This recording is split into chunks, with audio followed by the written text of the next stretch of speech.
Hello guys, welcome to science cafe. My name is Yogesh Sharma.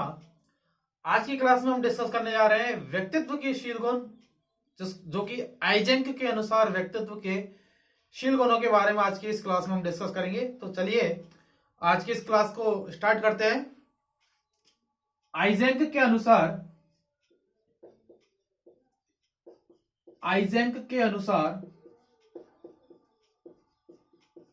Eysenck के अनुसार व्यक्तित्व के शील गुण, व्यक्तित्व के शील गुण अर्थात व्यक्तित्व जो है, पर्सनालिटी जो है, वो कहीं ना कहीं शील गुणों से ही, ट्रेड्स जो है उनसे ही कहीं ना कहीं डेवलप होती है। यदि मैं कहूं तो ये जो शील गुण है हमारे, इन्हीं शील गुणों से व्यक्तित्व का कहीं ना कहीं निर्माण होता है। बिना शील गुणों के जो है व्यक्तित्व की कल्पना तक नहीं की जा सकती। समझ में आ रहा है ना? व्यक्तित्व जो है किसी भी व्यक्ति का, वो शील गुणों के आधार पर जो है प्रकट होता है। अर्थात व्यक्तित्व जो है कहीं ना कहीं शील गुणों की वजह से होता है। इसलिए इन शील गुणों को व्यक्तित्व निर्माण की ईंटें कहा जाता है। जिस प्रकार एक जो इमारत है वो कहीं ना कहीं ईंटों से मिलकर बनी हुई है, उसी प्रकार शील गुण जो है, ये शील गुण व्यक्तित्व की जो है वास्तविक ईंटें हैं, और इसीलिए इनको शील गुणों को वास्तविक ईंटें कहा जाता है, जिनसे मिलकर व्यक्तित्व का कहीं ना कहीं निर्माण होता है।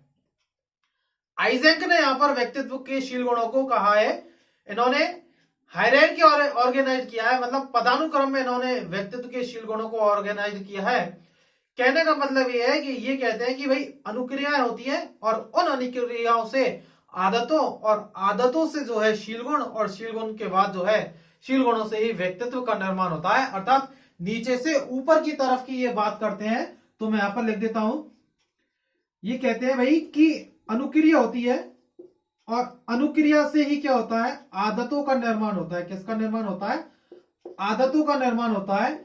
ये आदतें जो हैं, ये हैबिट्स जो हैं, इन हैबिट्स से शील गुण, क्या शील गुण डेवलप होते हैं, और इन्हीं शील गुणों से क्या होता है, व्यक्तित्व जो है, ये व्यक्तित्व का कहीं ना कहीं क्या होता है, निर्माण होता है। मतलब शील गुण जो है, इन शील गुणों से डायरेक्टली व्यक्तित्व का क्या होगा, कहीं ना कहीं निर्माण होगा। इसलिए व्यक्तित्व निर्माण की जो वास्तविक ईंटें जो है वो कौन है? शील गुण। इन्होंने हायरार्की ऑर्गेनाइज किया है, ऑर्गेनाइज्ड अर्थात पदानुक्रम में नीचे से ऊपर की तरफ इन्होंने इसको जो है व्यवस्थित किया है। अनुक्रियाओं से आदतों, और आदतों से शील गुणों का निर्माण हो रहा है, और ये शील गुण जो है वो व्यक्तित्व का कहीं ना कहीं क्या कर रहे हैं, निर्माण कर रहे हैं।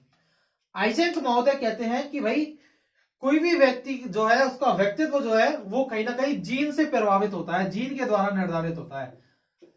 किसके द्वारा? जीन के द्वारा निर्धारित होता है। वातावरण या पर्यावरण जो है, एनवायरमेंट जो है, वहां पर बहुत कम प्रभावित करता है किसी व्यक्ति के व्यक्तित्व को। डायरेक्ट इन्होंने सीधा कहा है कि भाई जो व्यक्तित्व जो है वो जीन की वजह से कहीं ना कहीं निर्धारित होगा। ठीक है, बात करते हैं कि आइजेंक ने कौन कौन से जो है अपने शील गुण दिए हैं। उन शील गुणों के बारे में बात करते हैं। इन्होंने अपने जो शील गुण है, इन शील गुणों को डायमेंशन के रूप में, किसके द्वारा? डायमेंशन अर्थात कहें तो दो ध्रुवों के रूप में जो है यहां पर इन्होंने शील गुणों को बताया है। तो चलिए देखते हैं कि क्या है इनके अनुसार शील गुण। आइजेंक जो है 3 प्रकार के शील गुणों की बात करते हैं। कितने प्रकार के? 3 प्रकार के शील गुणों की बात करते हैं। मैं यहां पर लिखता हूं,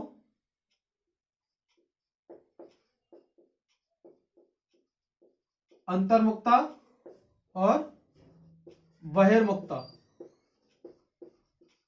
अंतर्मुखता और बहिर्मुखता, जिसको हम इंट्रोवर्जन और एक्सट्रोवर्जन कहते हैं। इंट्रोवर्जन और एक्सट्रोवर्जन। सेकंड जो है वो है स्नायु विकृति,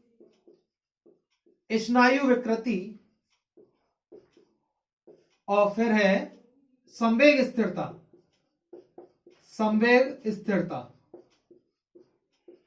जिसको हम यहां पर न्यूरोटिसिज्म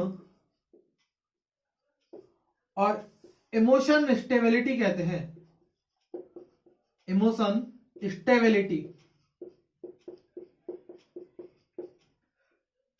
थर्ड जो इन्होंने दिया है शील गुण का प्रकार वो है मनोविक्षिप्तता, मनोविक्षिप्तता, और फिर इसके बाद है मनोविक्षिप्तता और परम अहम, परम अहम। तीन प्रकार के शील गुणों की यहां पर आइजेंक के अनुसार बात की गई है। साइकोटिसिज्म और सुपर ईगो, जिसको हम कहते हैं सुपर ईगो। एक एक को डिस्कस करेंगे वन बाय वन, ठीक है। पहला जो है वो है अंतर्मुखता बहिर्मुखता। समझिए इसको, इंट्रोवर्जन और एक्सट्रोवर्जन। आइजेंक जो है इन्होंने फैक्टर एनालिसिस के द्वारा व्यक्तित्व के शील गुणों को मेनली रूप से तीन भागों में डिवाइड किया है। कितने भागों में? तीन भागों में। इंट्रोवर्जन, एक्सट्रोवर्जन, न्यूरोटिसिज्म और इमोशन स्टेबिलिटी। और थर्ड जो शील गुण है वो है साइकोटिसिज्म और सुपर ईगो। फर्स्ट को डिस्कस करते हैं, इंट्रोवर्जन टू एक्सट्रोवर्जन।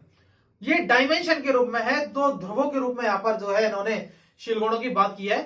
तो भाई आइजेंक जो कहते हैं, जुंग ने तो व्यक्तित्व के तीन भाग दिए थे, बहिर्मुखी, अंतर्मुखी और उभयमुखी, ठीक है। उभयमुखी दोनों की बात करता है। यही बात जो है आइजेंक ने कहा है, अंतर्मुखी और बहिर्मुखी दोनों प्रकार का जो व्यक्तित्व है, दोनों प्रकार के जो शील गुण है वो एक ही व्यक्ति के अंतर्गत पाए जाते हैं। ऐसा नहीं है कि भाई कोई भी व्यक्ति जो है कंप्लीटली रूप से एक्सट्रोवर्जन होगा या कोई व्यक्ति जो है कंप्लीटली रूप से इंट्रोवर्जन होगा।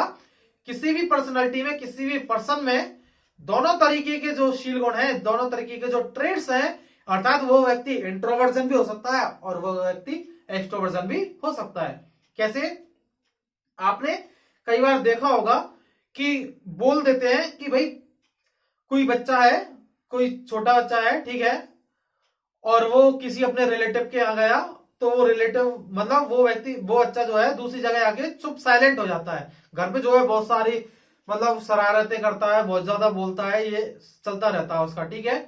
रिलेटिव्स के पास वो बच्चा गया, तो वो बच्चा रिलेटिव्स के पास जब जाता है तो रिलेटिव्स उस बच्चे से बोलते हैं कि ये तो बिल्कुल चुप रहता है, बोलता ही नहीं है। तो उसके जो घर वाले जो होते हैं, जो पेरेंट्स होते हैं, बोलते हैं ये बहुत बोलता है, ठीक है, ये आपके यहाँ पर चुप है।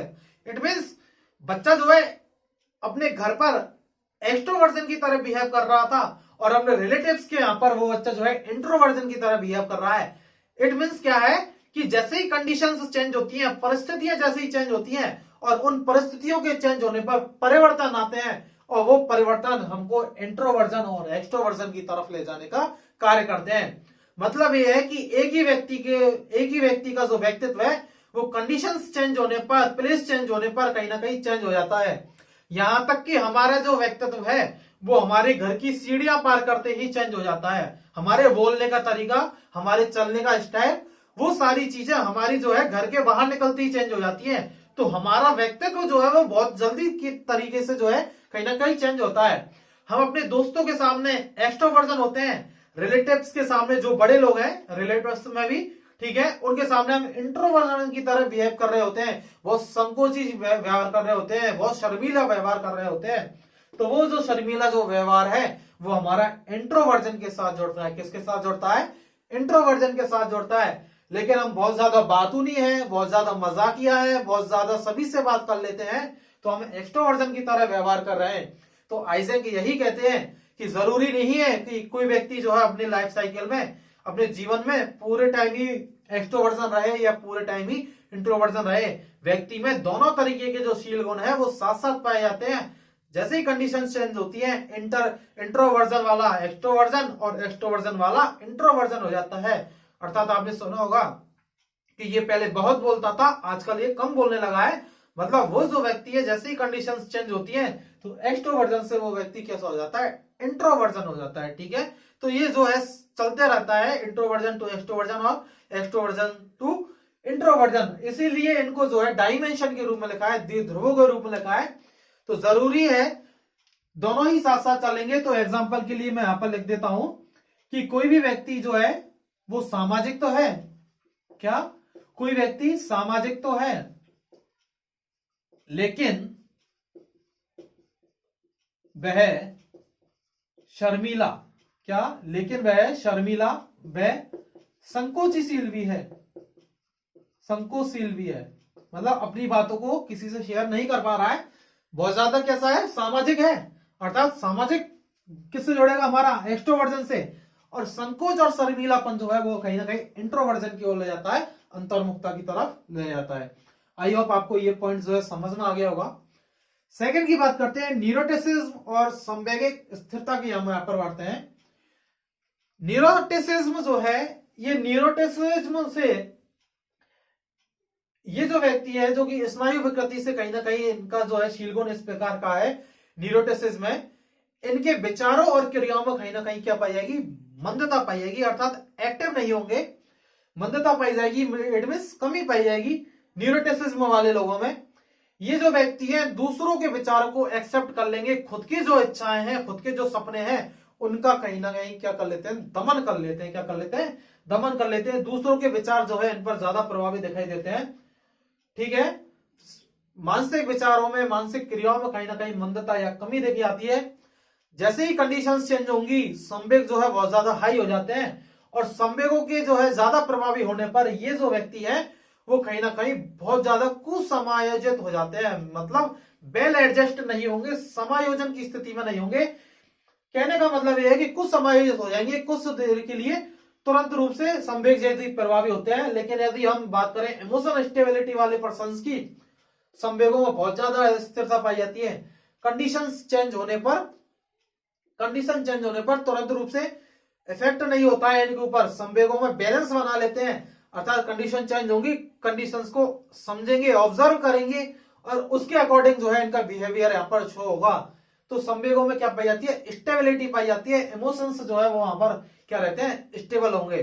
ऐसा नहीं कि किसी ने कुछ बोल दिया, ये तुरंत रूप से आवेग में आ गए, क्रोध रूपी संवेग जो है इनका बहुत ज्यादा हो गया।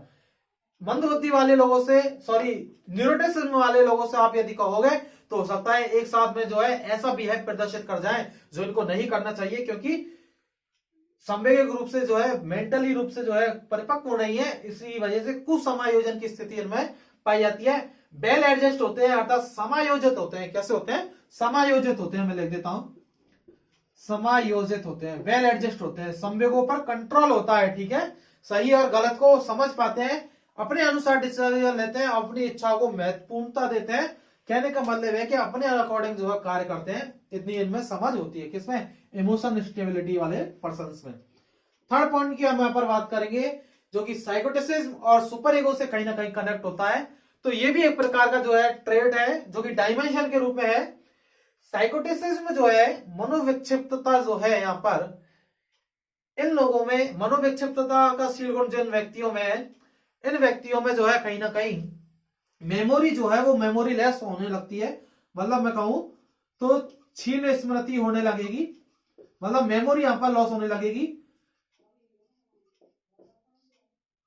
क्षीण एकाग्रता, कंसंट्रेशन में कहीं ना कहीं कमी आएगी, ये असंवेदनशील हो जाएंगे। कैसे हो जाएंगे, असंवेदनशील, इनसेंसिटिविटी इन लोगों में पाई जाएगी, प्यार में कमी इन लोगों में पाई जाएगी। तो ये इनके क्या है, कुछ करेक्टर्स हैं किसके, साइकोटिसिज्म वाले लोगों के। मेमोरी लॉस होगी, मेमोरी में कमी आने लगेगी, कुछ चीजें याद नहीं आएंगी इनको, ठीक है, भूलने की आदत इनको लग जाएगी। कंसंट्रेशन जो है किसी भी व्यक्ति या किसी भी वस्तु के प्रति जो है इनका वो धीरे धीरे कम होता जाएगा। इनसेंसिटिव होंगे, संवेदनशील नहीं होंगे, प्यार लव वगैरह जो है इनमें कमी पाई जाएगी। लेकिन सुपर ईगो से जुड़े हुए व्यक्तियों की हम बात करें, ये जिन व्यक्तियों में शील गुण होता है सुपर ईगो, ये कहीं ना कहीं आइडियलिटी एंड मॉरलिटी से कहीं ना कहीं कनेक्टेड होते हैं। क्या, आइडियलिटी और मॉरलिटी से कहीं ना कहीं कनेक्ट होते हैं, अर्थात आदर्शवाद और नैतिकता से कहीं ना कहीं जुड़े हुए होते हैं परमहन वाले पर्सन, यह आपको याद रखना है। तो इस प्रकार आइजेंक ने 3 प्रकार के ट्रेड्स यहां पर दिए जो कि डायमेंशन के रूप में है, ये आपको याद रखना है। ये जो ट्रेड्स है आइजेंक के बहुत ज्यादा इंपोर्टेंट होते हैं एग्जाम पॉइंट ऑफ व्यू से, इसलिए आपको विशेष तौर पर जो है इनको याद रखना है। आई होप आपको ये वीडियो पसंद आया होगा, ये लेक्चर आपको पसंद आया होगा, चीजें समझ में आई होंगी आपको। मिलते हैं फिर नेक्स्ट क्लास में, तब तक के लिए मुझे इजाजत दीजिए। अपना ख्याल रखिए। Thank you, bye.